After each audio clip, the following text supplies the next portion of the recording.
صل على رسوله الكريم. أعوذ بالله من الشيطان الرجيم. بسم الله الرحمن الرحيم. الحمد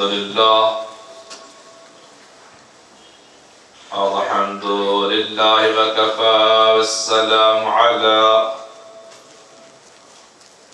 عباده الذين اصطفى خصوصا على محمد المصطفى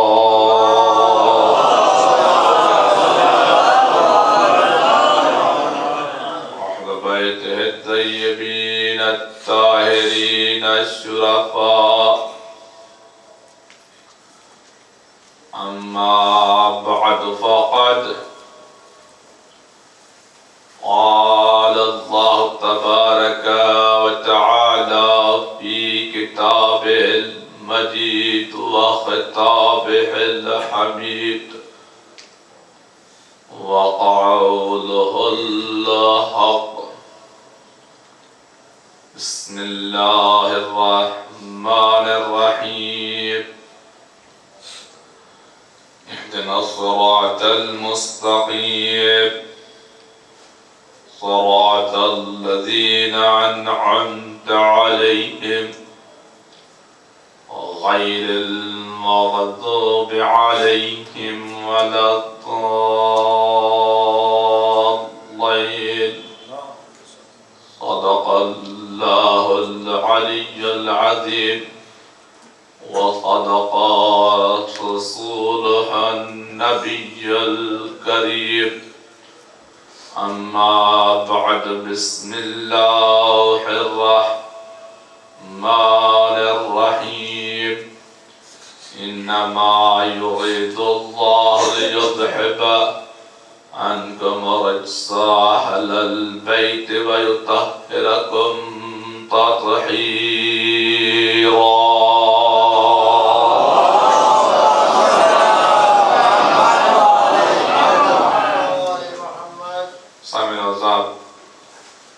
اس فرش عذاب ہے مادحت آل محمد اور عرفان آل محمد کے نام سے طلب انعام اور صراط مستقیم اور تلاش انعامت علیہم کے عنوان سے ایک ٹوٹے پھوٹے الفاظ کو ملا کے سلسلہ گفتگو بحیثیت طفل مکتب شروع کیا ہوا ہے. دعا یہی ہے خداوند کریم تمام مومن مومنات کی حاجات شریعہ کو پورا فرمائے. وہ تمام دعائیں جو مومن مومنات نے میرے ذمہ لگائی ہیں، جن میں بالخصوص حسنین مہدی نام ایک نوجوان جو کہ لاپتہ ہے کئی سالوں سے، خداوند کریم کی بارگاہ میں توسل سیدہ زینب عالیہ سلام اللہ علیہا کے ساتھ یہی ملتمس خداوند کریم اس بچھڑی ماں کو اس کا بیٹا ملاتے، اس باپ کو اس کا بچھڑا بیٹا ملاتے. خداوند کریم ہر ماں کو اس کے بیٹے سے ملا. حق یا محمد میرا اللہ جو بیمار نے شفا عطا فرما، جو بے اولاد ہیں انہیں اولاد نرینہ عطا فرما. میرا جو صاحبان اولاد ہیں میرا اللہ ان کی اولاد کو ان کے لیے فرما دو بردار بنا. اور میرا اللہ ہمیں صحیح معنی میں معرفت آل محمد عطا فرما. ظہور امام میں تعجیل فرما. وقت ظہور امام ہم سب کو امام زمانہ کی نصرت پہ قائم فرما. اور میرا اللہ ہمیں قیامت کے خاتون قیامت جناب فاطمہ زہرا سلام اللہ علیہا کی شفاعت سے بہرمند فرما. ربنا تقبل منا انك انت السميع العليم بحق محمد وآله الطيبين الطاهرين. صلوات على محمد وآله.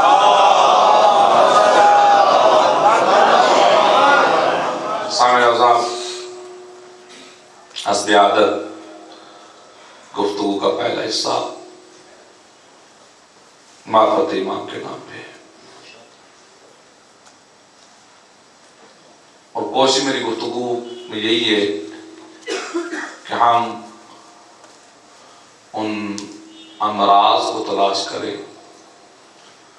ان وجوہات اور اپنی ان کوتاہیوں کو دیکھیں جن کوتاہیوں کی وجہ سے، جن امراض کی وجہ سے ہمیں آل محمد کی معرفت اور زیارت صحیح معنوں میں نصیب نہیں ہو رہی۔ کیونکہ جب تک تشخیص مرض نہ ہو علاج ممکن نہیں۔ وجوہات و امراض کیا ہے کہ اتنی دعائیں، دعائیں رتبہ، مناجات اور تعبیر حضور کی دعائیں، حالات دن بدن سخت سے سخت ہوتے جا رہے ہیں، معاشیات کمزور سے کمزور ہوتی جا رہی ہیں، گرانی اشیاء بلند سے بلند ہوتی جا رہی ہے، لیکن وسائل محدود ہوتے جا رہے ہیں۔ اس پرآشوب دور میں، تنگ نظری کے اس دور میں واحد حل یہ تھا کہ امام کے معرفت مل جائے، کیونکہ معرفت ایک ایسی دولت ہے کہ جس دولت کے ہوتے ہوئے دنیا کی ہر دولت سے انسان بے نیاز ہو جاتا ہے۔ اگر آپ فقراء، علماء اور فقہاء کی زندگانیوں کو دیکھیں کہ جن کو معرفت آل محمد مل جاتی ہے وہ ایسے بے نیاز ہو جاتے ہیں کہ ان کو بادشاہ کے پاس نہیں جانا پڑتا، بادشاہ کو ان کے پاس آنا پڑتا ہے، چاہے اسے پہلولے تانا ہی کیوں نہ کہا جائے۔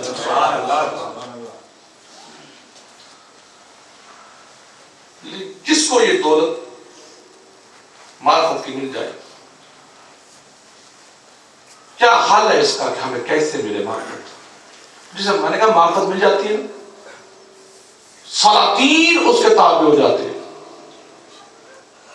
سلاطین بادشاہوں کو اس کے دروازے پہ آنا پڑتا ہے۔ جس سے معرفت آل محمد ہو جاتی ہے، فقہاء کو اس کی طرف رجوع کرنا پڑتا ہے۔ آج سے چند سال پیش،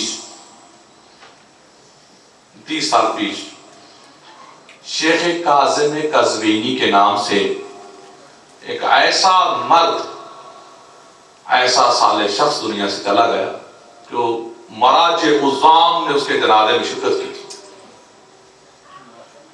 شیخ کاظم قزوینی کے نام سے جانا گیا ہے، بالکل ان پڑھ تھے، بالکل ان پڑھ کہ وہ اپنا نام بھی لکھ نہیں سکتے تھے، لیکن مقام اتنا بڑا تھا کہ بڑے بڑے فقہاء اس کے جنازے پہ جانے کو تیار تھے۔ ہوا یہ کہ شیخ کاظم قزوین ایک شہر ہے ایران کا، قزوین تہران کے قریب ایک شہر ہے قزوین، اس شہر کے رہنے والے تھے یہ شیخ کاظم قزوینی۔ زمیندار ان کا کام تھا، ان کے ماں باپ کا کام جو تھا پیشہ ان کا زمینداری تھی۔ ان کا باپ مالیات کے معاملے میں سست تھے، کم علم اور بے علم و ان پڑھ ہونے کے باوجود شیخ کاظم قزوینی اپنے باپ سے کہتے تھے کہ آپ خمس نکالا کریں، زکوٰۃ دیا کریں، حق ظہر عطا کریں تاکہ یہ خوراک ہماری پاک ہو جائے۔ بس اس ضد کی بنا پر باپ نے ان کو تھوڑا سا قطع اراضی دیا کہ یہ اپنا مجھے نہ نصیحت کر، اپنے حصے کی زمین لے اور خود ہی اس کو کاشت کر اور اپنا گزر بسر کر۔ تو جتنا حصہ ان کو زمین کا ملا، شیخ کاظم قزوینی نے وہاں پہ کاشتکاری شروع کر دی۔ جتنی بھی اس کو کاشت ہوتی اور جتنا بھی اس کے حصے کے مطابق مال زہرا بنتا، وہ شیخ کاظم قزوینی مستحقین تک حق زہرا اور حق مال ماں پہنچاتے۔ بس پہلے سال پہنچانے کا نتیجہ کیا نکلا کہ کاظم قزوینی اپنے کھیتوں سے اپنی زمینوں سے بچارے واپس آئے تھکے ہارے. ان کے گاؤں میں 2 سیدادوں کی قبر تھی، امام زادگان کی. ہر دیہات میں کسی نہ کسی امام زادے کی قبر ہے. جیسے ہمارے برصغیر میں ہم کسی سید بزرگوار کی قبر ہے، ظاہر ہے وہ امام زادہ ہی ہے. ہم تو سید پیر فقیر کہتے ہیں، وہ وہاں پہ سید زادہ امام زادہ کہتے ہیں. تو امام زادے کی قبر تھی ان کے گاؤں میں. تو وہ کھیتوں سے آتے ہوئے روزانہ اس روزے کے پاس ان پڑھ تھے، قرآن نہیں پڑھنا آتا تھا، کچھ بھی نہیں پڑھنا آتا تھا. بس روزانہ ایک دن وہ استراحت کے لیے اس سیدزادے کے روضے کے دروازے پہ بیٹھ کے سائے میں اور استراحت کے لیے لیٹے کہ اچانک انہوں نے دیکھا کہ کوئی گھڑ سوار آئے ہیں اور وہاں انہوں نے کھڑے ہوئے ہیں اور اترے ہیں اور اتر کے اس سیدزادے کی قبر پہ گئے ہیں اور مجھے بھی اٹھ کے کہا اٹھ سلام کر سید کو اور آج اس پہ فاتحہ پڑھیں. کہتے ہیں وہ اتنی پرجلال ہستی تھی کہ میں ان کے روح کی وجہ سے کھڑا ہو گیا اور احترام کھڑا ہو گیا. تو انہوں نے کہا فاتحہ پڑھ اس سیدزادے کی قبر پہ، امام زادے کی قبر پہ. تو میں نے عرض کی سرکار میں ان پڑھ ہوں، مجھے تو قرآن بھی نہیں پڑھنا آتا، میں اتنا جاہل ہوں، اتنا ان پڑھ ہوں کہ مجھے قرآن پڑھنا نہیں آتا. تو میرے سینے پہ ہاتھ رکھا اور ہاتھ رکھنے کے بعد اٹھا کے کہتے چل میرے ساتھ پڑھ. کہتے جیسے جیسے انہوں نے الحمد پڑھی میں نے ان کے پیچھے پیچھے الحمد پڑھنا شروع کر دی. بس وہ فاتحہ پڑھ کے چلے گئے تو مجھے ایسے محسوس ہوا کہ میں قرآن ہی پڑھ رہا ہوں، قرآن ہی پڑھ رہا ہوں، قرآن ہی پڑھ رہا ہوں. کہتے مجھے سمجھ نہیں آ رہی تھی کہ میں کیا پڑھ رہا ہوں، لیکن اتنا پتا تھا کہ میں جو بھی پڑھ رہا ہوں یہ قرآن ہی ہے، قرآن ہی ہے. کہتے میں جلدی سے اپنے علاقے کے امام مسجد کے پاس گیا اور میں نے کہا جناب مجھ سے قرآن سن لیجئے. تو اس عالم امام مسجد کو پتا تھا میں ان پڑھ ہوں. انہوں نے کہا تو ان پڑھ ہے، تجھے اپنا نام لکھنا نہیں آتا، قرآن کیسے پڑھے گا؟ انہوں نے کہا جناب سر سن لیجئے کہ میں قرآن کے پڑھ رہا ہوں کہ کیا کوئی اور چیزیں ہیں؟ تو کہتے جیسے انہوں نے کہا سنا تو میں نے قرآن پڑھنا شروع کیا. میں پڑھتا ہی گیا، میں پڑھتا ہی گیا، پڑھتا ہی چلا گیا. اور میرا جو امام مسجد تھا وہ حیرانگی سے دیکھتا رہا. کہنا کاظم تمہیں کیا ہو گیا، تو قرآن ہی پڑھتا جا رہا ہے. کہا بس اتنا معلوم ہے کہ میرے امام نے میرے سینے پہ ہاتھ رکھا. پورے علاقے میں گردش کر گئی اور قوم تک پہنچی. اور سید حسین بروجردی نے کے زمانے کا واقعہ ہے، انہوں نے اس شیخ کاظم کو قوم میں بلوایا اور بڑے بڑے علماء فقہاء فضلاء قرآن سننے اس کے پاس آتے تھے اور اس کا امتحان لیتے تھے اور اپنی اصلاح قلب بھی فقہاء اس سے کرواتے تھے جسے اپنا نام لکھنا نہیں آتا لیکن دست امام کے معجزے سے قرآن کا حافظ بن گیا. یعنی زیارت بھی مل گئی اور علم قرآن بھی مل گیا. اور کتنی بڑی معرفت ہے، کتنی بڑی دولت ہے یہ معرفت، یہ زیارت کہ جسے عطائے امام ہو جائے بادشاہ بھی اس سے ملنے آتے ہیں، فقہاء بھی اسی کو ملنے جاتے ہیں. اور جب تک شیخ کاظم قزوینی زندہ رہے ان کا امتحان لیتے تو کچھ عربی لکھ کے دیتے اور پوچھتے کہ کاظم قزوینی بتا اس میں قرآن کہاں لکھا ہے. تو جہاں الفاظ قرآن ہوتے وہ اشارہ کرتے ہیں. اگر آپ نے ہماری کتب درسی کتب کو دیکھا ہو، مثلا سربیر، نحویر اور مجامعۃ المقدمات، ابھی تو نئے پرنٹ آ گئے، اچھے خط میں آ گئے. پہلے پرانے زمانے میں 10 سال پہلے جو ہم کتابیں پڑھتے تھے ان کی لکھائی بڑی باریک ہوتی تھی، بہت باریک، تعویذوں کی طرح حاشیے میں بھی، سائڈ پہ بھی، اوپر بھی، نیچے بھی لکھا ہوتا تھا. اور بعض جگہوں پہ حوالے کے طور پہ قرآن کی آیتوں کے الفاظ دیے گئے ہیں. تو اتنے باریک تھے کہ جنہیں دیکھنے کے لیے غافور کرنا ہوتا. تو لوگ ان باریک سے باریک رسم الخط کتابوں کو شیخ کاظم قزوینی کے سامنے رکھ کے کہتے قزوینی بتا ان باریک باریک لکھائی میں قرآن کی آیتیں کہاں کہاں لکھی ہیں؟ تو شیخ کاظم قزوینی جہاں قرآن کے لفظ ہوتے وہی وہی ہاتھ رکھتے کہ یہاں پہ ہے، یہاں پہ ہے، یہاں پہ ہے۔ انہوں نے پوچھا تجھے کیسے پتہ چلتا ہے؟ تو ان پڑھ ہے۔ کہا بس اللہ کا کرم ہے، امام کی عطا ہے، قرآن کے لفظ چاہے 7 پردوں میں بھی چھپے ہوں میرے سامنے ابھر کے آ جاتے ہیں۔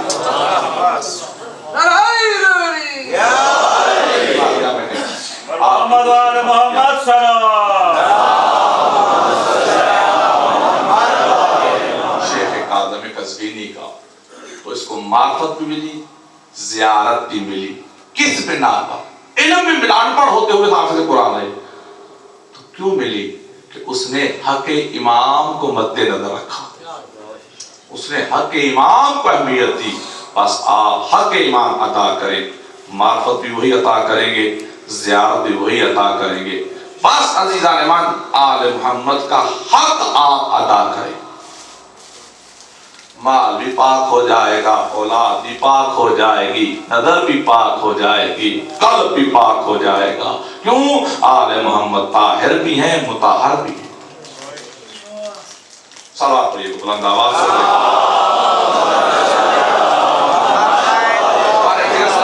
میرے قریب آ جائیے گا تاکہ پیچھے محمد وآل محمد نوجوان لوگ آگے آ جائیں تاکہ گفتگو رائے خصوصی امام زمان علیہ السلام بلند تر صلوات۔ نعرہ حیدری۔ اهدنا الصراط المستقيم اهدنا الصراط المستقيم صراط الذين أنعمت عليهم۔ یہ سلسلہ گفتگو کی وجہ سے جو شروع کی ہوئی ہے کہ ہر بندہ نماز میں کہہ رہے یا اللہ مجھے سیدھی راہ دکھا، مجھے سیدھی راہ پہ چلا، مجھے سیدھی راہ پہ قائم رکھ۔ وہ سیدھی راہ کون سی؟ انعمت علیہم، جن پہ تیری نعمتیں ہوئیں یا جن پر تیرا انعام ہوا۔ میں نے عرض کیا کہ انعام بھی اللہ ہی کی طرف سے ہوتا ہے، نعمت بھی اللہ ہی کی طرف سے ہوتی ہے، اور اللہ کہہ رہا ہے فاذکروا نعمتی، اے لوگوں میری نعمتوں کا ذکر کرو، میری نعمتوں کا ذکر کرو۔ ایک گزارش آپ لوگوں کے سامنے ہے کہ میری گفتگو کو سمجھنا ہے تو اپنے اذہان میں میری سابقہ گفتگو کو رکھنا پڑے گا، کیونکہ میں سلسلے سے ملا کے چلنا چاہتا ہوں۔ اللہ کہہ رہے میری نعمتوں کا ذکر کرو، تو میں نے کہا توحید کیا ہے؟ نعمت۔ رسالت کیا ہے؟ نعمت۔ ولایت کیا ہے؟ نعمت۔ اور وہ کیا کہہ رہا ہے؟ میری نعمتوں کا ذکر کرو۔ توحید نعمت ہے، توحید کا ذکر کر۔ رسالت نعمت ہے تو رسالت کا ذکر کر۔ امامت نعمت ہے، امامت کا ذکر کر۔ ولایت نعمت ہے، ولایت کا ذکر کر۔ میری نعمتوں کا ذکر کرو، اور نعمتیں کرنے کے بعد پھر کہہ رہا ہے فَبِأَيِّ آلَاءِ رَبِّكُمَا تُكَذِّبَانِ، کہ تم میری کس کس نعمت کا انکار کرو گے۔ نعمتیں کروا کہہ رہے ہیں میری نعمتوں کا ذکر کرو، اور پھر بار بار سورہ رحمان میں کہہ رہے ہیں تم میری کس کس نعمت کا ذکر کرو گے۔ میں نے کل آپ سے گزار کیا تھا کہ نعمت کو ہی لوگوں نے نہیں سمجھا۔ اگر لوگ نعمت کو سمجھ لیتے تو انہیں وہ لوگ بھی سمجھ میں آ جاتے جن پہ یہ نعمتیں ہیں۔ نعمت اس کو کہتے ہیں جس میں عیب نہ ہو۔ جس میں عیب آ جائے وہ اس کی نعمت نہیں، جس میں نقص آ جائے وہ اس کی نعمت نہیں۔ وہ کہتے ہیں میری نعمتوں کا ذکر کرو، تم میری کس کس نعمت کو جھٹلاؤ گے۔ تو توحید نعمت ہے، رسالت نعمت ہے، ولایت نعمت ہے۔ اتنی لاتعداد نعمتوں اور انعام کے بعد میں قرآن میں دیکھتا ہوں کلام خدا ہے، خدا کہہ رہا ہے والعصر ان الانسان لفی خسر، مجھے قسم ہے زمانے کی کہ انسان گھاٹے میں ہے۔ پھر توحید جیسی نعمت ہے، رسالت جیسی نعمت کے ہوتے ہوئے اور ولایت جیسی نعمت کے ہوتے ہوئے بھی اللہ کہہ رہا ہے کہ مجھے قسم ہے زمانے کی ان الانسان لفی خسر، کہ انسان گھاٹے میں ہے، الا الذین آمنوا، مگر جو لوگ ایمان لائے وعملوا الصالحات، اور انہوں نے صالح عمل کیا۔ یعنی ہر انسان گھاٹے میں ہے مگر وہ نہیں جو ایمان لایا اور اس نے عمل صالح کیا۔ یعنی ہر انسان گھاٹے میں ہے لیکن ایمان والا نہیں، عمل صالح والا گھاٹے میں نہیں۔ نقصان میں کون ہے؟ جس کے پاس ایمان نہیں۔ نقصان میں کون ہے؟ جس کے پاس عمل صالح نہیں۔ تو اللہ نے عمل صالح کو بعد میں رکھا، ایمان کو پہلے رکھا۔ ایمان کو اس نے پہلے رکھا۔ اگر پہلی سادہ گفتگو یاد ہے تو پھر ذہن میں ہوگا کہ اللہ کرے یا ایھا الذین آمنوا ان تنصروا اللہ، ایمان لانے والوں میری مدد کرو۔ یا ایھا الذین آمنوا کونوا انصار اللہ، اے ایمان لانے والوں میرے مددگار بن جاؤ۔ یعنی اللہ نے جہاں اپنی مدد کو بعد میں رکھا، ایمان کو ہر حال میں اس نے پہلے رکھا۔ جس اللہ نے ایمان کو پہلے رکھا، مدد اپنی کو بعد میں رکھا، اسی اللہ نے کہا کہ وہ بندہ گھاٹے میں نہیں جس کا ایمان پہلے ہو عمل بعد میں ہو۔ یعنی ایمان وہ چیز ہے کہ جس کا سب سے پہلے ہونا ضروری ہے۔ اگر ایمان ہے تو اس کی مدد بھی قبول ہے، اگر اس کے پاس ایمان پہلے ہے تو اس کا عمل صالح بھی قبول ہے۔ تو سب سے شرط اول توحید و نبوت اور رسالت جیسی نعمت کے بعد سب سے اول کام کیا ہے؟ ایمان۔ ایمان شرط اول ہے۔ کامیاب وہی ہے جس کے پاس ایمان ہے، اور یہی وجہ ہے کہ دنیا کو نہ انعام والوں کی سمجھ آئی، نہ نعمتوں کی سمجھ آئی، نہ ہی ان کو ایمان کی سمجھ آئی۔ ایمان کو سمجھنے کے لیے قرآن کو دیکھو کہ ایمان ہے کیا چیز۔ تو اللہ ارشاد فرما رہے وقالت الاعراب آمنا، میرے حبیب یہ عرب لوگ تیرے پاس آ کے کہتے ہیں ہم ایمان لائے۔ ذہنوں میں رہے توحید نعمت ہے، رسالت نعمت ہے، اور امامت و ولایت نعمت ہے۔ میرے سید نے کہا کہ مولانا آپ لفظوں کا بار بار گوٹا نہ لگایا کریں، جلدی جلدی ہمیں لفظ دیا کریں۔ میں گوٹا بار بار اس لیے لگاتا ہوں، میں پڑھ کے جانا نہیں چاہتا، میں لکھ کے جانا چاہتا ہوں آپ کے ذہنوں میں۔ سوال پڑھیے بلند آواز سے۔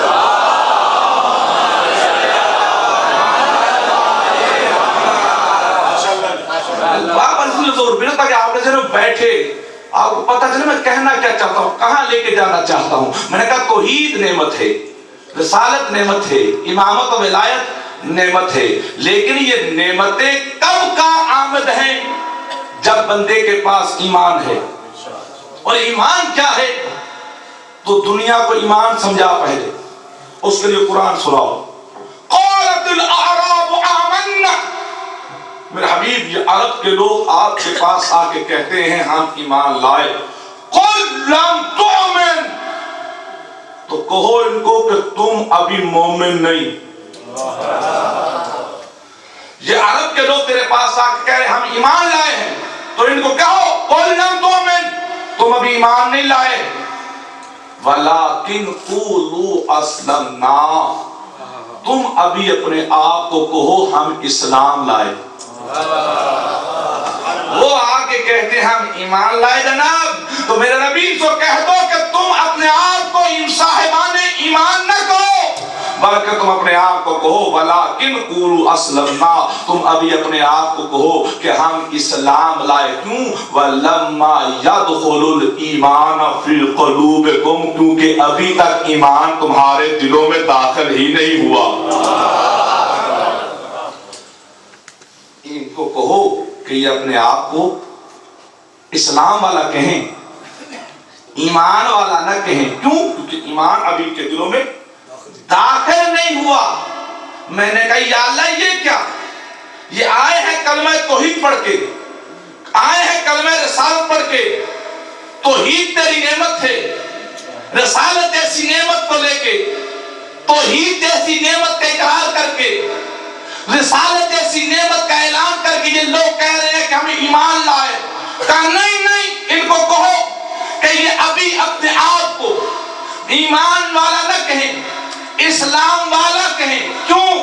چونکہ ابھی تک انہوں نے نعمت توحید اور نعمت رسالت کا اقرار کیا ہے. جو ابھی تک انہوں نے لا الہ الا اللہ محمد رسول اللہ کہا ہے، ابھی تک یہ اپنے آپ کو اسلام والا کہے، ایمان والا نہ کہے. یعنی کلمہ توحید اور کلمہ رسالت پڑھنے کے بعد بندہ اپنے آپ کو مسلمان کہہ سکتا ہے، مومن نہیں. کیونکہ مومن بننے کے لیے ایک تیسری نعمت کا اعلان کرنا ضروری ہے.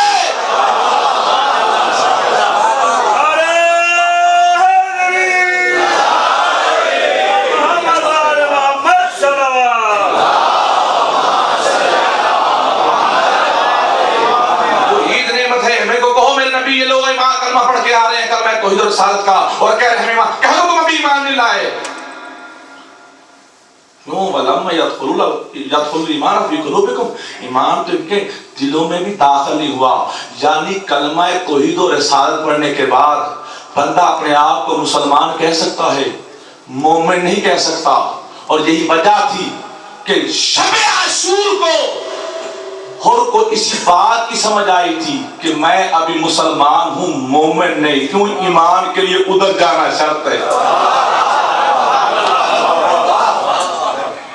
اور کے پاس توحید تھی، اور کے پاس توحید جیسی نعمت تھی. وہ لا الہ الا اللہ کہہ رہا تھا، محمد رسول اللہ کہہ رہا تھا، لیکن وہ ابھی تک اس نے ایمان کو نہیں پایا تھا. کیوں؟ توحید اور رسالت جیسی نعمت تھی لیکن وہ مومن نہیں تھا. مومن کب بنا؟ جب اس نے امامت جیسی نعمت کو پا لیا. تو میں نبی کو کہہ دوں کہ اپنے آپ کو مسلمان کہیں لیکن ایمان والا نہ کہیں. کیوں؟ وَلَمَّا يَدْخُلُ الْإِيمَانَ فِي قُلُوبِكُمْ، کیونکہ ان کے دلوں میں ایمان داخل نہیں ہوا. بڑا غور کیا. مالک تیرے نبی کے پاس آگے بے شماروں کو چھوڑ کر تجھے مان لیا، تیرے نبی کو بھی انہوں نے مان لیا، اور تو ان کو ابھی تک مومن نہیں مارا. اور پھر اعلان بھی کر رہے کہ وَلَمَّا يَدْخُلُ الْإِيمَانَ فِي قُلُوبِكُمْ، کہ ایمان ان کے دلوں میں داخل ہی نہیں ہوا. یا اللہ وہ کون سی چیز ہے جو ان کے دلوں میں اس ایمان کو داخل نہیں ہونے دیتی؟ کیونکہ ایمان پہلے ضروری ہے تیری مدد کے لیے بھی اور تیرے لیے عمل صالح کرنے کے لیے بھی. تو نے ہر موڑ پہ ایمان کو پہلے رکھا ہے. اور یہ لوگ آئے ہیں اور تو کہہ رہے کہ ایمان ان کے دلوں میں داخل نہیں ہوا. کون سی چیز ہے؟ حالانکہ میں دیکھتا ہوں نمازی بھی یہ بڑے ہیں، حاجی بھی یہ بہت بڑے ہو گئے، لیکن پھر بھی ایمان ان کے دلوں میں داخل نہیں ہوا. کس کی وجہ کیا ہے؟ پڑھو قرآن. مما سورہ بنی اسرائیل میں ارشاد ہوا وَمَا مَنَعَ النَّاسَ أَن يُؤْمِنُوا إِذْ جَاءَهُمُ الْهُدَىٰ، کہ ہدایت کے آ جانے کے بعد بھی جو چیز لوگوں کو ایمان نہیں لانے دیتی الا صرف ایک ہی ہے، ان قالوا ابعث اللہ بشرا رسولا، کہ یہ ابھی تک یہی سمجھ رہے ہیں کہ اللہ نے ایک بشر کو نبی بنا دیا. میں بتانا چاہتا کہ وجہ بیان کی کہ ان کے دلوں میں ایمان داخل کیوں نہیں ہو رہا. تو اس کی وضاحت اللہ نے سورہ بنی اسرائیل کے ان الفاظ سے کی وَمَا مَنَعَ النَّاسَ أَن يُؤْمِنُوا إِذْ جَاءَهُمُ الْهُدَىٰ، کہ ہدایت کے آ جانے کے باوجود جو چیز ان لوگوں کو سے منع کر رہی ہے وہ ایک ہی بات ہے کہ ابھی تک ان کے عقیدے میں یہ بات ہے کہ ہم قالوا ابعث اللہ بشر رسولا، کہ ابھی تک میرے رسول کو ایک بشر ہی سمجھ رہے ہیں۔ تو نور رسالت کا عقیدہ ایک سادہ ایمان کی نشانی ہے۔ جب تک بندہ نبی کو نور نہ مان لے ایمان اس کے دل میں داخل نہیں ہو سکتا۔ تو نور مصطفیٰ ہے سادہ ایمان کی نشانی، نور مصطفیٰ کا اقرار ایمان کے داخلے کی ایک سادہ سی راہداری ہے۔ تو رسول نے میرے علی کے بارے میں کہا بارد الایمان کلہ الی الکفر کلہ، کہ علی کی ذات کل ایمان ہے۔ تو دنیا والے یاد رکھو جس برتن میں 1 کلو دودھ نہ پڑتا ہو پوری دنیا مل کے اس برتن میں 5 کلو دودھ نہیں ڈال سکتی۔ جن دلوں میں سادہ نور رسالت کا جرم نہیں آ رہا ان کے دلوں میں کل ایمان علی کیسے آ سکتا؟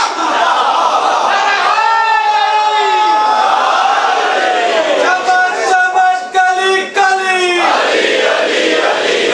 شغل شغل کلی کلی، نعرہ حیدری،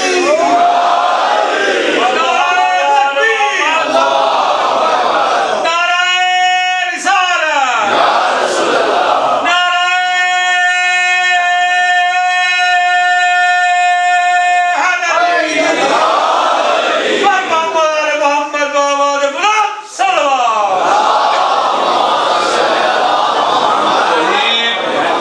نعمت ہے، رسالت نعمت ہے، ولایت نعمت ہے۔ ان نعمتوں کے باوجود اللہ کہہ رہا ہے کہ انسان گھاٹے میں ہے، نقصان میں ہے۔ الا الذین آمنوا، مگر سوائے ان کے جو ایمان لائے، وعملوا الصالحات، اور انہوں نے صالح عمل کیا۔ یعنی ایمان وہ چیز ہے کہ جس کی وجہ سے بندے کا عمل صالح بنتا ہے۔ ایمان پہلے ہے، عمل بعد میں ہے۔ یعنی عمل وہ چیز ہے جو انسان کو جہنم سے بچاتا ہے۔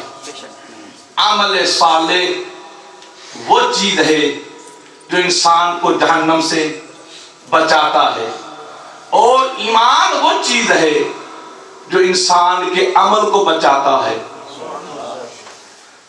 صلوات پڑھی بلند آواز سے قریب آ جائیے گا۔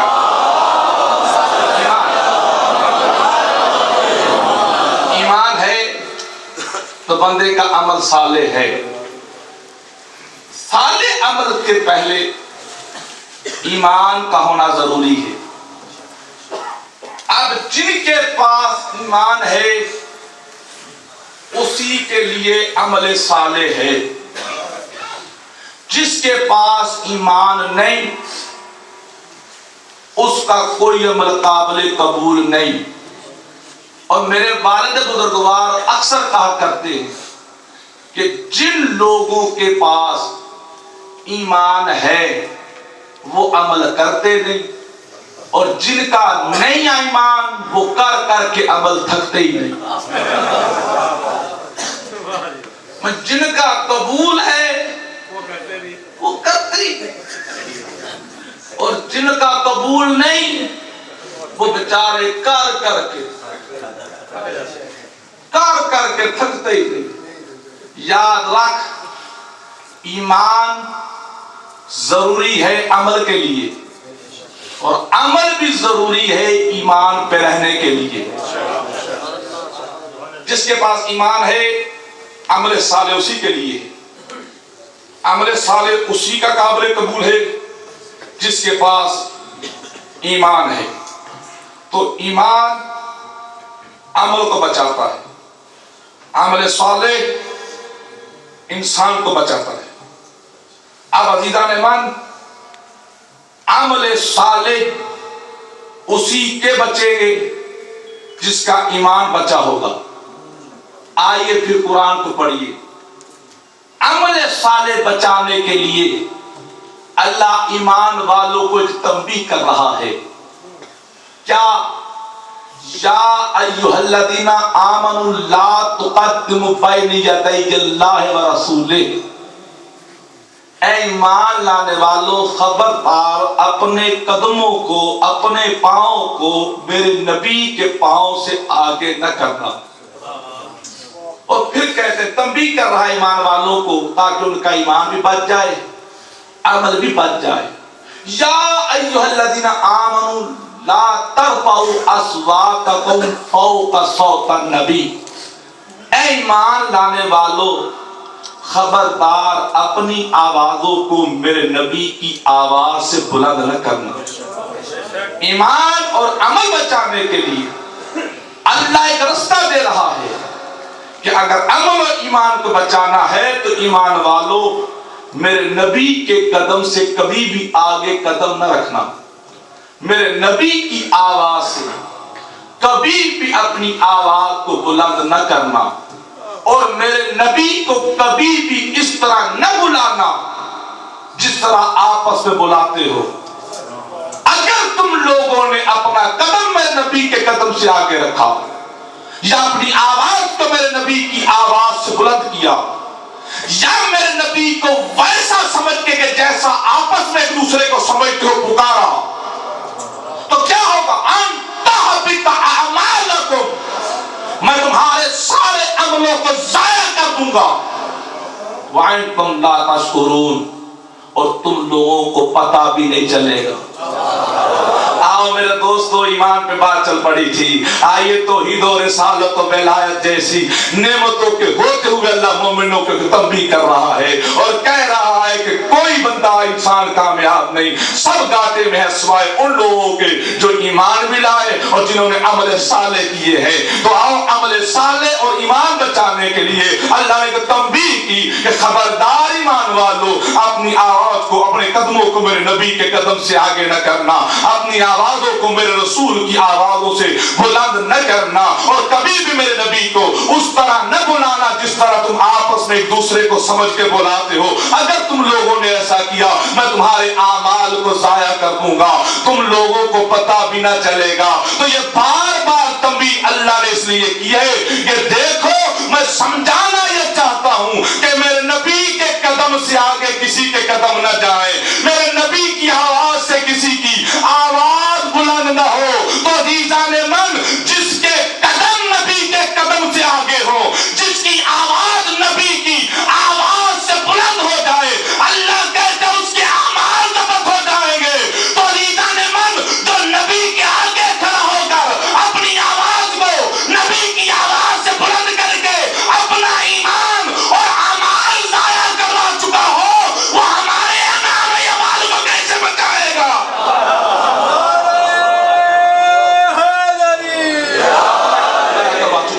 جو اپنے اعمال کو ضبط کروا چکا ہو وہ ہمارے اعمال کو نہ بچا سکتا. وہ ہمارے ایمان کو نہیں بچا سکتا.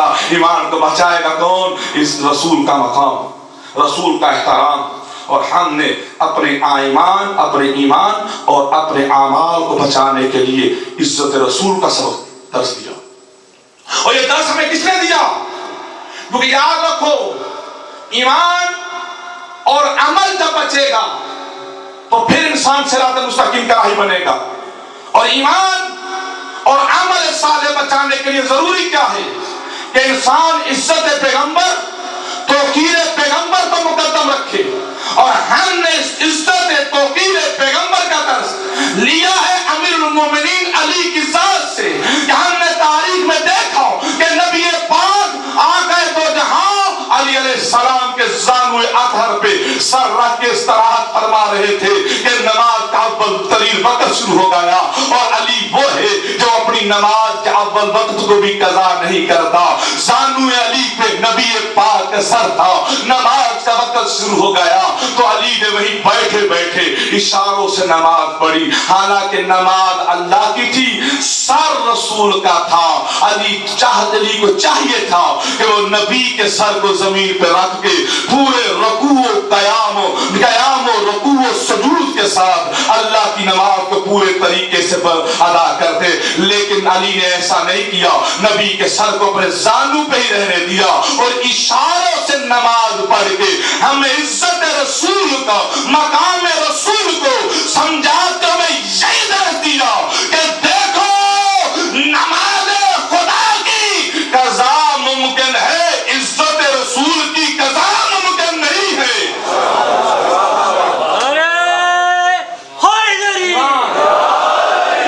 صراط مستقیم چاہیے نا، تو صراط مستقیم کے لیے انسان ایمان اور عمل صالح بچانا ضروری ہے۔ اور کیسے بچے گا وہ؟ جب انسان عزت رسول کو دیکھے گا، توقیر رسول کو مقدم رکھے گا، اپنے قدموں کو نبی کے قدم سے آگے نہ کرے گا، جب اپنی آوازوں کو نبی کی آوازوں سے بلند نہ کرے گا تو اس کے عمل بچ جائیں گے، جب عمل صالح بچ جائیں گے تو اس کا ایمان بھی بچ جائے گا۔ یاد رکھنا، ایمان پہ آنا ہی کافی نہیں، ایمان پہ قائم رہنا ضروری ہے۔ اور پھر اللہ قرآن میں کہہ رہا ہے کہ اے لوگو وَإِنْ كَانَ لَكُمْ، اے لوگو سنو، وَإِنْ كَانَ لَكُمْ آباؤکم وَأَبْنَاؤکم وَأَزْوَاجُکم وَعَشِیرَتُکم أَحَبَّ إِلَیکم من اللہ وَرَسُولِہ، کہ تم اس وقت تک کامیاب و صاحب ایمان نہیں رہ سکتے جب تک تم اپنے آبا، اپنے بیٹوں، اپنی ازواج اور اپنے عشیرتکم رشتہ داروں سے بھی بڑھ کر میرے رسول سے محبت نہ کرو۔ جب تک تمہارے قلوب اپنے آبا، اپنی اولاد، اپنی ازواج اور اپنے رشتہ داروں سے بھی بڑھ کر جب تک تم میرے مصطفیٰ سے محبت نہ کرو گے، اس وقت تک نہ تمہارا ایمان ایمان ہے، نہ تمہارا کوئی عمل عمل ہے۔ کیوں؟ کیونکہ ایمان و عمل اسی کا قبول ہے جو میرے مصطفیٰ سے محبت کرتا ہے، جو میرے مصطفیٰ سے محبت کرتا ہے، میری نظر میں اسی کا ایمان ہے، اسی کا عمل صالح قبول ہے۔ جس کے دل میں محبت رسول ہے، میں نے کہا یا اللہ مصطفیٰ کہ تیرا ہے، تو نے حکم دیا کہ اپنے آبا، اپنی اولاد، اپنی ازواج اور اپنے رشتہ داروں سے بڑھ کر میرے نبی سے محبت کرو۔ کیوں؟ کیونکہ یہ میرا نبی ہے، تو نبی کی محبت ہر چیز سے افضل، عبادت خدا سے بھی افضل مصطفیٰ کی محبت ہے۔ اور چونکہ یہ توحید کے بعد سب سے بڑی نعمت ہے اللہ کی، اس لیے اس نعمت رسالت کا احترام ہر ایک پہ واجب ہو، لازم قرار دیا۔ جب میں نے نبی کے احترام و مقام و توقیر کو نعمت خدا سمجھتے ہوئے ہر چیز سے افضل و اعلیٰ دیکھا، تو میں نے کہا یا رسول اللہ، میں نے آپ کے لیے اپنے آبا کی محبت، ابنا کی محبت، ازواج کی محبت اور اپنے قریبیوں کی محبت کو چھوڑا ہے۔ یا رسول اللہ، میں نے آپ کی محبت میں اپنی ساری محبتوں کو چھوڑا ہے، تو کیا آپ کے بھی کسی سے محبت ہے؟ کیا آپ کا بھی کوئی اپنا ہے؟ میں نے تو آبا چھوڑے، ابنا چھوڑے، ازواج چھوڑی، عشیرتکم چھوڑے۔ نبی اللہ، کیا آپ کے پاس بھی کوئی ایسا ہے جس سے آپ محبت کرتے ہو؟ میں نے تو آپ کی محبت کے لیے سب کو چھوڑ دیا، اب آپ کس سے محبت کرتے ہیں؟ آپ کا بھی کوئی اپنا قریبی ہے؟ آپ کے بھی اپنا ہے؟ تو پڑھو قرآن، قرآن میں اللہ نے مجھے حکمن کہا کہ فَقُلْ تَعَالُوا نَدْعُوا أَبْنَاءَنَا وَأَبْنَاءَكُمْ وَنِسَاءَنَا وَنِسَاءَكُمْ وَأَنفُسَنَا وَأَنفُسَكُمْ، کہ میرے محمد اعلان کر دے کہ تم اپنے بیٹے لے آؤ، میں اپنے بیٹے لاتا ہوں، تم اپنی عورتیں لے آؤ، میں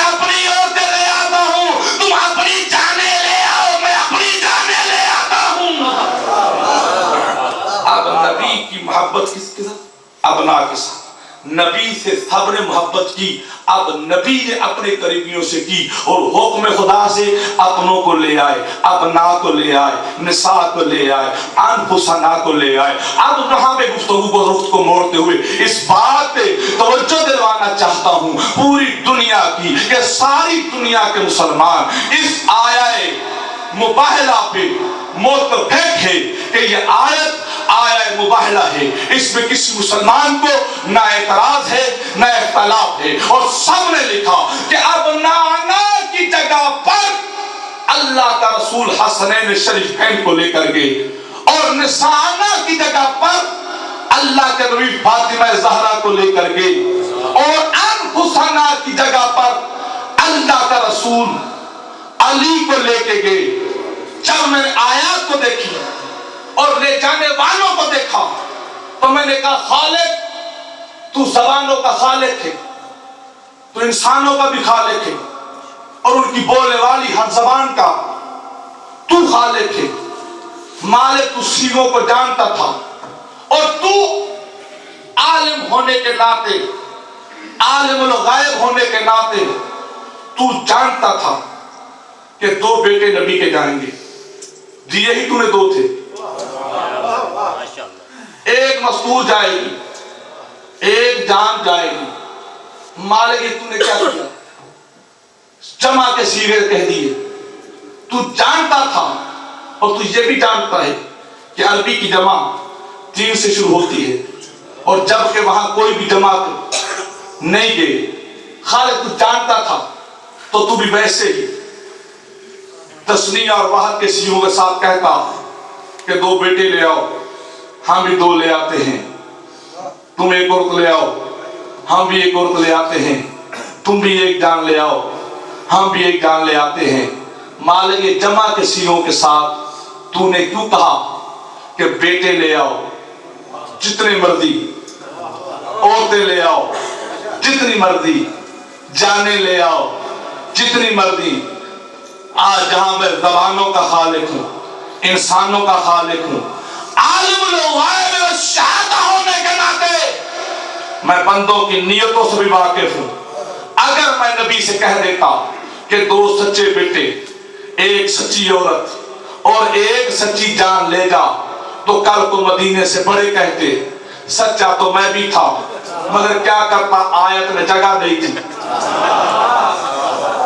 سچا تو میں بھی تھا مگر کیا کرتا آیت میں جگہ نہیں تھی، آیت میں جگہ نہیں تھی۔ اللہ نے کہا اس لیے میں نے جانتے ہوئے کہ 2 ہی بیٹے جائیں گے، جانتے ہوئے کہ ایک ہی مستور جائے گی، جانتے ہوئے کہ ایک ہی جان جائے گی، مجھے پتا تھا، لیکن میں نے جمع کے سیغوں کے ساتھ اپنے نبی کو فریحین دیا کہ میرے رسول جتنے سچے بیٹے ہیں لے جا، جتنے سچی عورتیں ہیں لے جا، جتنی سچی جانیں ہیں لے جا، جتنے سچے ہیں لے جا۔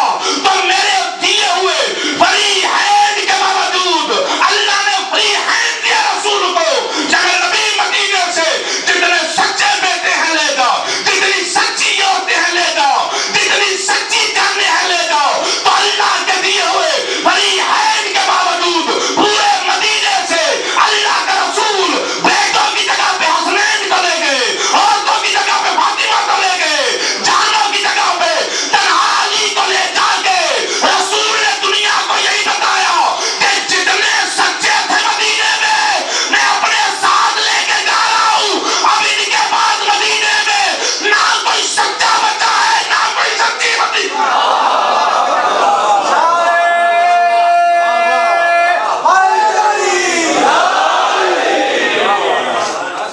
محمد وآل محمد سلام۔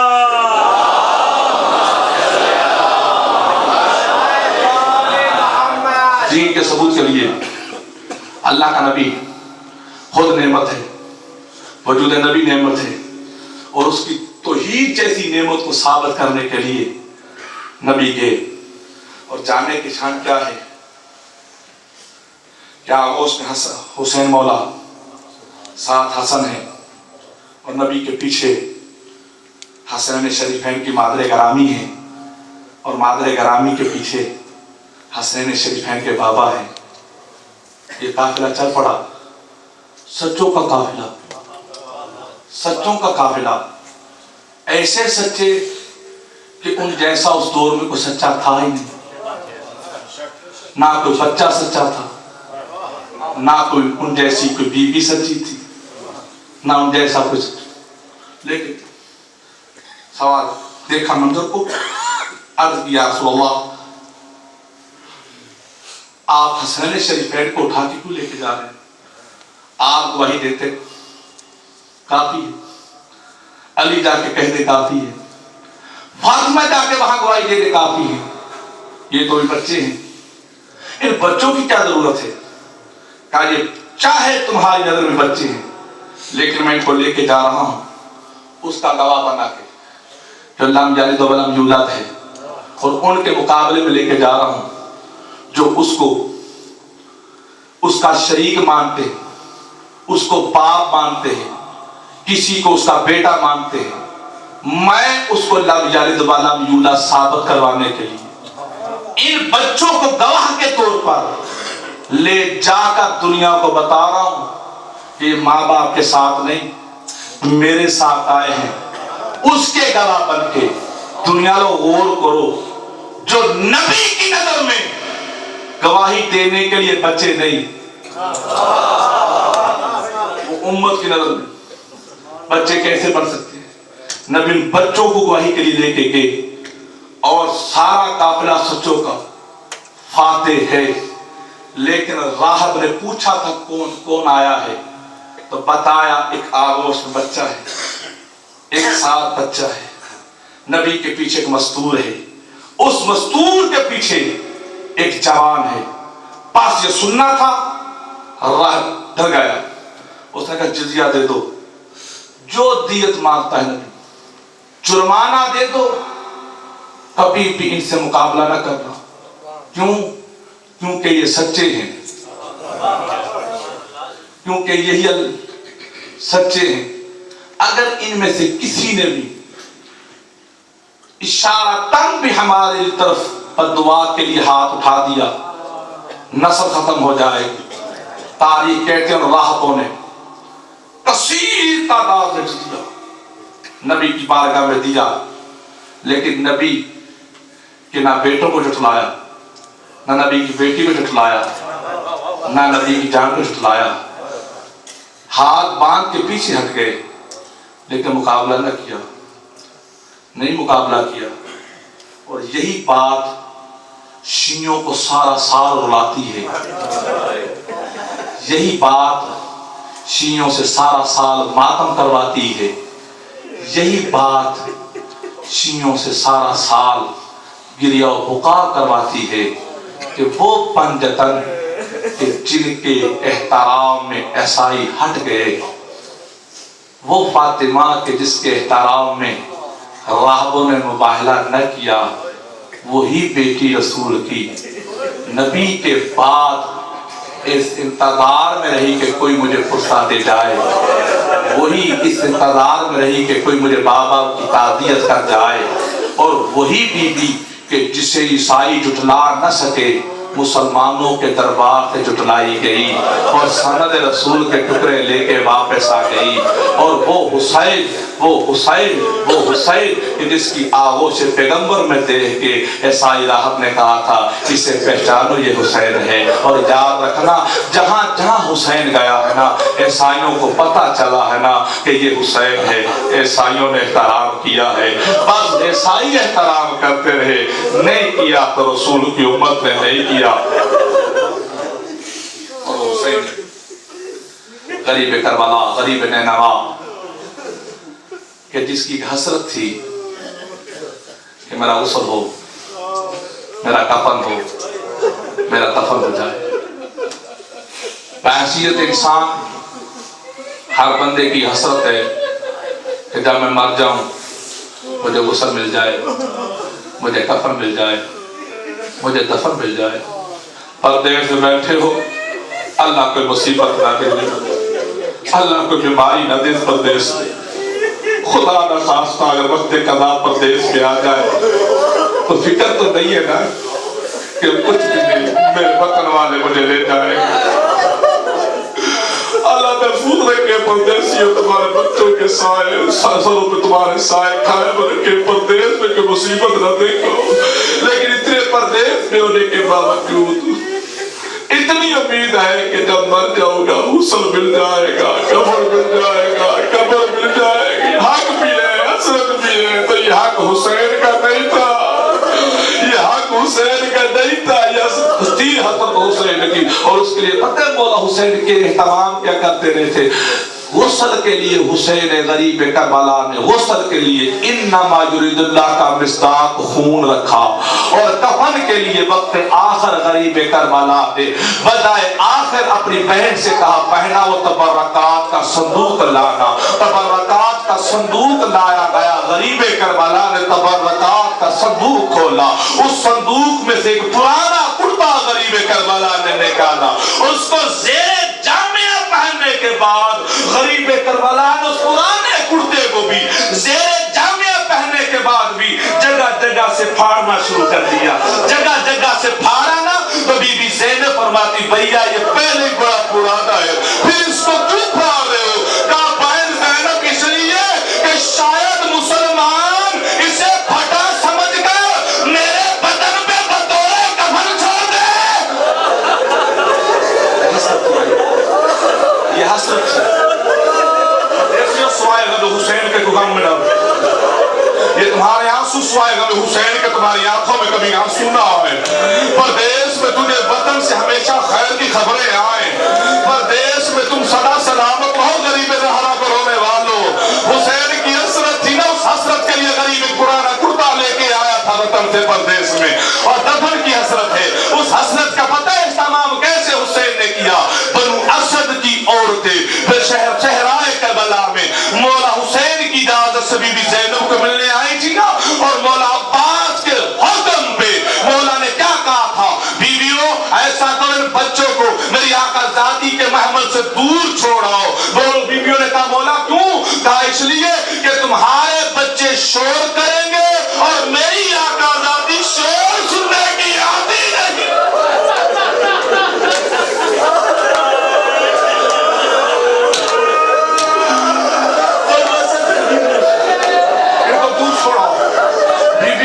چھوڑ کے آؤ کیونکہ تمہارے بچے شور کریں گے، میری آقا ذاتی شور سننے کی عادی نہیں ہے۔ بچوں کو جب عورتیں دور چھوڑ کے آ گئی نا تو پھر سب اکٹھی آئیں، تو پھر مولا عباس نے کہا بیویوں ٹھہر جاؤ، اکٹھی نہ جاؤ، دو دو کر کے جاؤ، میری آقا ذاتی ہجوم کی بھی عادی نہیں۔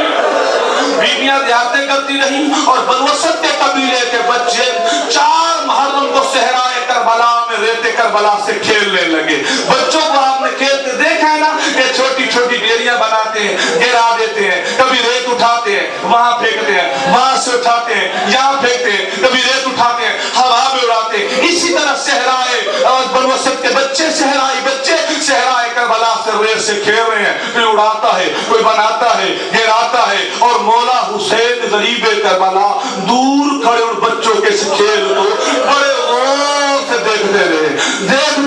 اب جب بچوں نے دیکھا کہ مولا حسین ہے تو سارے بنو اسد کے بچے اپنے ہاتھ صاف کر کے، اپنے دامن صاف کر کے، کپڑے صاف کر کے میرے مولا حسین کے پاس آ گئے۔ کوئی بچہ میرے مولا کی نالین کو چومنے لگا، کوئی چومنے لگا، کوئی ہاتھوں کو چومنے لگے۔ مولا حسین فرماتے ہیں بچوں مجھے جانتے ہو میں کون ہوں؟ تو بچے کہتے ہیں مولا ہاں ہم جانتے ہیں، ہمارے ماں باپ نے بتایا ہے کہ آپ رسول کے بیٹے ہیں، ہم جانتے ہیں۔ پردیس میں سوائے ہمیں حسین کے غلام نہ دیکھ میری دعا ہے۔ مولا امام زمانے پردیسیوں کا پرسہ قبول کر، بی بی زہرا تیرے پردیسی بیٹے کا پردیسی رو رہے ہیں، سوائے ہمیں حسین کے غلام نہ میری دعا ہے۔ پردیس بڑا مشکل ہوتا ہے، پردیس کی مشکلات سن غریب کربلا نے کہا بچے مجھے جانتے ہو؟ بچے کہتے ہاں مولا ہم جانتے ہیں، ہمارے ماں باپ نے بتایا آپ نبی کے بیٹے ہیں، آپ بطول کے بیٹے ہیں، آپ ہمارے آقا ہیں، آپ ہی تو ہمارے مولا ہیں۔ مولا حسین فرماتے ہیں مجھے جانتے ہو, مجھے اپنا آقا مولا بھی مانتے ہو, تو مجھے بچے بتاؤ گے یہ ابھی تم کیا کر رہے تھے؟ بچے کہہ رہے تھے مولا ہم یہاں کھیل رہے تھے. مولا فرمایا یہ کیسا کھیل ہے؟ کہا مولا صحرا ہے اور ریت سے کھیلنا ہمارا روزانہ کا معمول ہے, بس یہاں سے اٹھاتے ہیں وہاں پھینک دیتے ہیں, وہاں سے اٹھاتے ہیں یہاں پھینک دیتے ہیں, کبھی چلو میں لے کے ہاتھوں میں لے کے ہوا میں اڑاتے ہیں. مولا فرماتے ہیں بچوں یہ کھیل تم روزانہ کھیلتے ہو؟ بچے کہتے ہیں ہاں مولا ہم اس کھیل کو روزانہ ہی کھیلتے ہیں. تو مولا حسین فرماتے ہیں کہ اگر تم اس کھیل کو روزانہ کھیلتے ہو اور مجھے نبی کا بیٹا مانتے ہو تو بچوں نبی کے بیٹے کی ایک بات مانو گے. اور سن پردیسی ہر بندے کی حضرت میرا حسین میرا قبر ہو جائے. پردیسیوں پردیسی حسین کی بھی حسرت تھی, اس کا اہتمام کیسے کر رہے؟ بچوں یہ کھیل روزانہ کھیلتے ہو؟ بچے کہتے مولا یہ کھیل روزانہ کھیلتے ہیں. تو کہا کہ مجھے نبی کا بیٹا مانتے ہو تو میری ایک بات مانو گے؟ بچے کہتے ہاں مولا حکم کیجیے. تو مولا حسین کہتے بچوں کل 5 محرم ہے, تم یہاں کھیلنے میں آؤ تمہاری مرضی. 6 محرم کو یہاں کھیلنا نہ کھیلنا تمہاری مرضی. 7 محرم کو کھیلنا یا کھیلنا تمہاری مرضی. 8 کو کھیلنا نہ کھیلنا تمہاری مرضی. 9 محرم کو کھیلنا نہ کھیلنا تمہاری مرضی. اگر مجھے نبی کا بیٹا مانتے ہو تو میری ایک بات ماننا, 10 محرم کو عصر کے بعد